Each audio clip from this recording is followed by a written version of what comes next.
Assalamualaikum warahmatullahi wabarakatuh.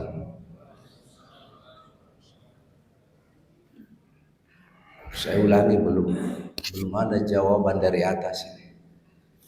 Assalamualaikum warahmatullahi wabarakatuh. Ya, itu sudah ada jawaban, apalagi saya sudah keliling ceramah, barusan saya di video seperti ini. Ya, ini masuk di YouTube ya? Bukan ya. Alhamdulillah alladzi tafarrada bil baqa'i wal qidami wal azaliyah al baqihi ba'da fanaya khalqi. Salatu wassalamu ala khairil anam alladzi ballaga risalah wa addal amanah wa nasahal ummah wa ala alihi wa sahbihi ulil kiram. Qala Allah Ta'ala fi kitabil karim wa huwa asdaqul qailin. A'udzu billahi minasyaitonir rajim. Bismillahirrahmanirrahim. Wa'mur ahlaka bis salati wastabir 'alaiha la nas'aluka rizqa nahnu narzuquka wal aqibatu littaqwa. Qala Nabi sallallahu alaihi wasallam, law ta'lamu ummati ma fi ramadan latamannau an takuna sanatu kullaha ramadan. Shadaqallahul azim. Hadirin jamaah tarawih yang dimuliakan Allah Subhanahu wa taala. Alhamdulillah adalah kalimat i'tiraf, kalimat pengakuan dari seorang hamba tatkala hamba itu menerima nikmat-nikmat yang datangnya dari Allah. Nikmat Allah itu bukan hanya berupa materi, bukan hanya berupa uang, tetapi nikmat Allah itu meliputi nikmat sehat. Hanyalah ibu yang sehat yang bisa mengurus suaminya, dan hanyalah suami yang sehat bisa mengurus keluarganya, dan hanyalah jamaah yang sehat bisa datang sholat tarawih, dan hanyalah ustaz yang sehat bisa memberikan ceramah pada malam ini. Jadi nikmat sehat itu sangat penting. Itulah sebabnya ulama berkata as-sihhatu tajun. Kesehatan itu adalah mahkota, dan mahkota itu ada di atas kepalanya orang-orang yang sehat, dan tidak ada yang bisa melihat mahkota itu kecuali orang-orang sakit. Itulah sebabnya di dalam Al-Quran selalu kita diperingatkan, wa in ta'uddu nikmatallahi la tuhsuha, kata Allah, jika kamu mau menghitung-hitung nikmatku, kata Allah, la tuhsuha, kamu tidak mampu menghitungnya. Andai kata ada alat yang paling canggih di abad ini yang hadir, yang mau mencoba-coba menghitung nikmat Allah, mungkin alat itu sudah rusak, nikmat Allah belum selesai dihitung. Itu maknanya wa'in. Ayat ini merupakan kebenaran mutlak. Mulai sampai diturunkannya Al-Quran sampai di hari kiamat, itu berlaku terus. Apa buktinya Ustaz? Buktinya setiap hari kita makan ikan, setiap hari kita makan ayam, ayam itu tidak pernah habis, ikan itu tidak pernah habis di laut. Itulah disebutkan dalam Al-Quran, hal ata alal insani hinum minad dahri lam yakun syai'an madhkura. Jadi banyak sekali nikmat Allah yang diberikan kepada kita yang perlu kita renungi secara mendalam. Hadirin jamaah sekalian, juga salah satu nikmat Allah yang diberikan kepada kita uhibbun nasa lak. Uhibbun nasi laka. Artinya banyak orang yang suka kita, berarti itu juga nikmat. Ketua RT yang banyak suka berarti itu nikmat. Pak Lurah banyak yang suka berarti itu nikmat. Bapak wali kota disuka sama rakyatnya, maka jabatannya sebagai wali kota itu juga nikmat. Banyak sekali nikmat. Juga nikmat Allah itu adalah macam-macam mana ngiwijata. Anak-anak tak macam mana. Tapi sekolah anak tak dorong belajar. Bukan hanya belajar ilmu agama, tetapi juga belajar ilmu umum. Harus bersinergi antara ilmu agama dan ilmu umum. Itulah sebabnya mengapa ilmu pengetahuan di abad pertengahan berkembang, karena bukan hanya ilmu agama dikuasai, tetapi juga pengetahuan umum dikuasai. Buktinya Ibnu Rushd, seorang filosof muslim di abad pertengahan, dia sebagai qadhi, dia juga sebagai dokter, dia juga seorang sufi. Itulah artinya kita harus mensinergikan ilmu agama dan ilmu umum. Hadirin jamaah sekalian, karena tadi dibatasi hanya 15 menit. Kalau saya ceramah di Polda itu 10 menit.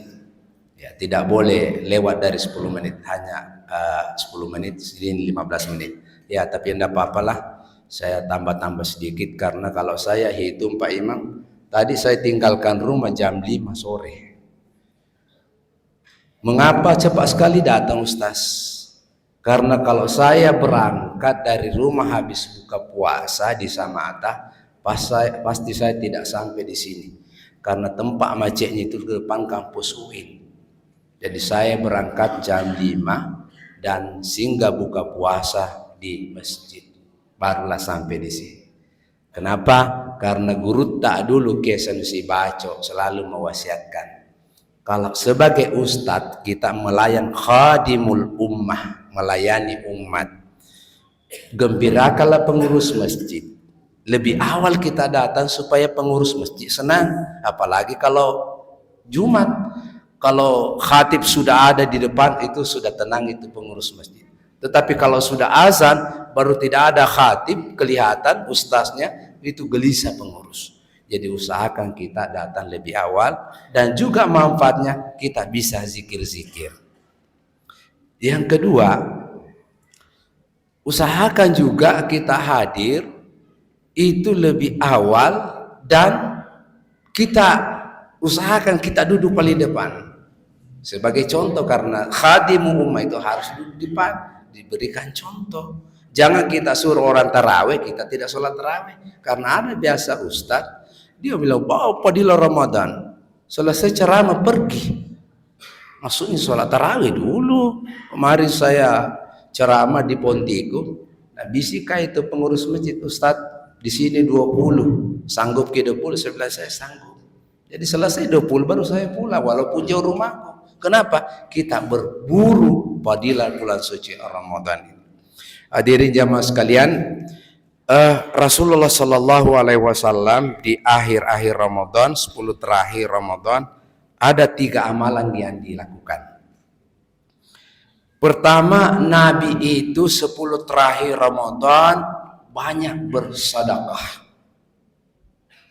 Jadi kita banyak bersedekah, terutama nanti kita perhatikan di sini adalah imam kita. Di sini selalu ada tim salawat, ya. Karena kalau tanpa imam itu kita tidak bisa beribadah dengan bagus. Perhatikan, imamnya diperhatikan, remaja masjid diperhatikan. Kita harus banyak sedekah, dan ingat, orang yang banyak bersedekah di akhirat nanti ada pintu disiapkan khusus. Apa namanya itu Ustaz? Itu namanya babus sedekah. Ya, kan ada juga pintunya pintunya orang-orang yang puasa, namanya Babur Rayyan. Hanyalah orang yang berpuasa ya bisa melewati pintu itu. Yang tidak berpuasa bulan suci Ramadan tidak boleh. Walaupun dia mau masuk tidak bisa jalan liftnya. Ya, karena bukan jalannya, bukan tempatnya. Sama dengan sedekah, yang bisa melewati pintu itu hanyalah orang yang selalu bersedekah. Dan sedekah itu fungsinya pertama adalah ternyata sedekah bisa menolak bala. Yang kedua, sedekah itu adalah Allah bisa melipat gandakan. Apa ayatnya Ustaz? Ya, wa ma anfaqtum min syai'in fa huwa yukhlifu. Ini jaminan Allah. Apa yang engkau telah belanjakan, apa yang engkau sedekahkan, fa huwa yukhlifu, pasti Allah menggantikan apa yang pernah kita belanjakan. Memang secara kali-kali matematika ada uang kita 100.000, kita bersedekah 50.000, memang berkurang secara kelihatan. Tetapi bisa saja kalau kita tidak bersedekah, misalnya saya naik mobil tiba-tiba meletus ban mobil saya, yang tadinya itu harus saya bersedekah. Andai kata saya bersedekah, mungkin saya jalan dengan bagus. Nah, makanya ibu bapak sekalian kalau mau naik pesawat juga itu biasa itu kalau kita ke bandara ada itu kesian petugas di toilet kebersihan, kasih uang 10.000, dia gembira itu. Kenapa? Dia doakan kita mudah-mudahan selamat. Dan memang ternyata fungsi sedekah itu bisa menolak bala. Ya. Jadi yang pertama kita lakukan di akhir-akhir Ramadan ini banyak bersedekah. Yang kedua yang dilakukan Nabi, amalan Nabi 10 terakhir Ramadan itu banyak membaca Al-Quran. Man qara'a harfan falahu asyru amsalihha. Barang siapa yang membaca satu huruf, falahu asyru amsalihha, maka dia mendapatkan 10 pahala. Karena masuk bulan suci Ramadan dilipat gandakan lagi. Ya, makanya saya itu dalam diri saya maupun anak saya itu kita punya target one day one juz. Satu hari satu juz. Ya, jadi hari pertama saya baca Alif Lam Mim. Ya, Alif Lam Mim dzalikal kitabul la raiba fihi hudal lil muttaqin. Dan seterusnya. Selesai juz 1 pindah di juz 2. Qul subhanahu minan nasi ma wallahum an qiblatim lati kanu 'alaiha, dan seterusnya. Selesai juz 2 pindah juz 3. Tilka rusulu faddalna ba'dahum 'ala ba'din minhum man kallamallah. Selesai juz 3 pindah juz 4. Lan tanalul birra hatta tunfiqu mimma tuhibbun wa ma tunfiqu min syai'in fa innallaha bihi alim. Selesai Ramadan, selesai 30 juz. Ada yang berkata, Ustaz, saya ini bacaan saya belum lancar. Gampang, kita buka YouTube, ya tinggal kita cari Masjid Haramain, Masjid Mekah yang paling kita suka. Kalau saya lebih suka As-Sudais, karena As-Sudais itu tidak lambat dan tidak cepat. Dan ternyata satu juz itu bisa kita tuntaskan dalam jangka 20 menit. Mengapa? Karena satu juz itu 10 lembar. 10 lembar berarti 20 halaman. Satu lembar bisa kita tuntaskan 1 menit. Kalau lancar bacaannya. Jadi begitu selesai Ramadan, kita selesai tuntaskan. Ya, 30 juz. Saya kemarin ceramah di Anta, saya bilang begini. Pastikan di rumah kita semua ada Al-Quran, Bu, Bapak Ibu sekalian. Di ruang tamu ada Al-Quran, di ruang di tengah ada Al-Quran, supaya tidak kita setengah mati di mana lagi. Ada Al-Quran. Jangan Al-Quran disimpan jauh, karena Al-Quran mau dibaca. Ya. Jadi biasakan baca Quran terutama 10 terakhir Ramadan. Jadi sudah 2, pertama amalan Nabi banyak bersedekah, yang kedua memperbanyak membaca Al-Quran. Sudah 15 menit. Bagaimana Pak Ustadz? Ibu-ibu masih tambah, Bu? Ya, harus saya tanya ibu-ibu karena yang paling sibuk Ramadan ini adalah ibu-ibu. Ya, apa buktinya si ibu-ibu, Bu? Jam 2 sudah pergi ke pasar. Pulang dari pasar memasak. Sudah memasak, mempersiapkan untuk buka puasa untuk keluarganya. Sudah makan, sudah puasa, cuci piring, baru pergi sholat tarawih. Pulang dari sholat tarawih, suaminya mau makan lagi, memasak lagi. Jam 2 sudah bangun, memasak. Jam 3 sudah masak, kasih bangun suaminya, Pak, bangun. Anaknya juga ada 3, kasih bangun. 1 sudah dikasih bangun, masih ada 2 tertinggal, belum bangun. Sudah dikasih bangun 2, pergi lagi tidur yang 1. Ya, jadi memang ibu-ibu berat, tapi insya Allah pahalanya banyak ya. Dan terakhir saya kira, karena ibu-ibu sudah mau pergi sholat, live sebentar. Terakhir, amalan Nabi yang ketiga adalah banyak itikaf. Itikaf itu artinya berdiam diri di masjid, merenungkan tentang arti kehidupan. Banyak zikir, ya. Nawaitu itikaf lillahi ta'ala. Begitu masuk masjid, kita berniat itikaf dengan lillahi ta'ala. Jadi kita banyak beritikaf, banyak bertafakur, banyak merenungkan diri kita. Tadi saya membacakan ayat dan ini sangat korelasi. Wa'mur ahlaka bis-shalah, perintahkan keluargamu salat. Ya. Wa'mur ahlaka bis-shalah wastabir 'alaiha, dan bersabar atas perintah itu. Nah, ternyata dalam kosakata bahasa Arab itu kalau kita terjemahkan wastabir dengan wasbir itu sama-sama artinya sabar. Tetapi dalam kosakata bahasa Arab ada titik perbedaan. Satu menggunakan huruf ba, satu menggunakan huruf ta. Kalau wastabir itu artinya bersabar yang secara konsisten. Ya, konsisten. Kalau wasbir itu bersabar biasa, hari ini sabar, besok tidak sabar.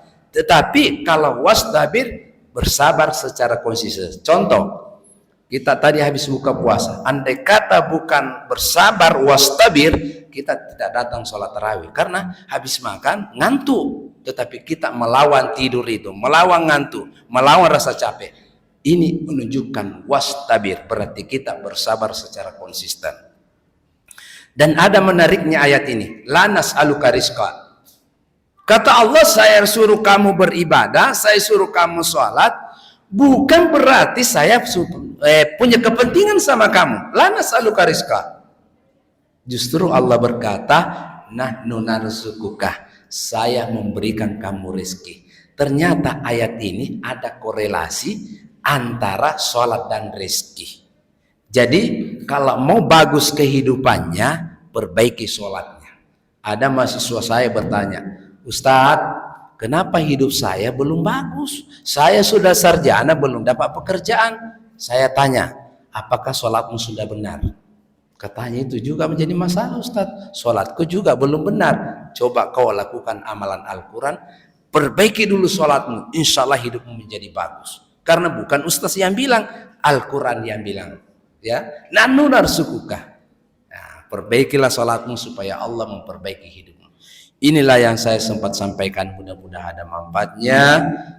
Lebih dan kurangnya mohon dimaafkan. Sebelum saya akhiri, saya ingin berpantun dulu. Pohon duri yang berbuah kedondong, sekian dulu kodong. Wassalamualaikum warahmatullahi wabarakatuh.